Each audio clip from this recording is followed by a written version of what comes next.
తెలంగాణలో మత సామరస్యం వెల్లివిరిసింది.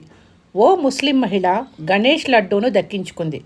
అది కూడా భారీ ధరకు దక్కించుకుంది. దీంతో స్థానికులు ఆమెను అభినందించారు. నిర్మల్ జిల్లా కేంద్రంలోని ఆదర్శ్ నగర్ కాలనీలో ఏర్పాటు చేసిన వినాయకుడి నిమజ్జనం సందర్భంగా లడ్డూను వేలంపాట వేశారు. ఈ వేలంపాటలో అదే కాలనీకి చెందిన ముస్లిం మహిళ అమ్రీన్ పాల్గొంది.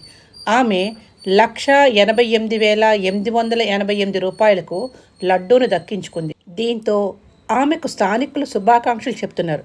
ఈ సంఘటన ప్రస్తుతం నెట్టింట వైరల్గా మారింది.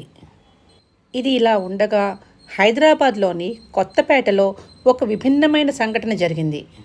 333 కేజీల భారీ గణేష్ లడ్డూను కేవలం 99 రూపాయలకే ఒక అదృష్టవంతుడు దక్కించుకున్నాడు. కొత్తపేటలో ఉన్న ఒక యూత్ అసోసియేషన్ ఈ లడ్డూ కోసం లక్కీ డ్రాను నిర్వహించింది.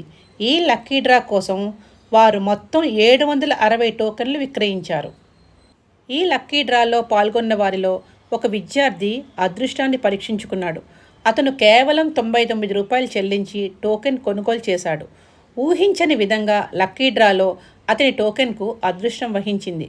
దీంతో అతను కేవలం 99 రూపాయలకి ఆ భారీ లడ్డూను సొంతం చేసుకున్నాడు.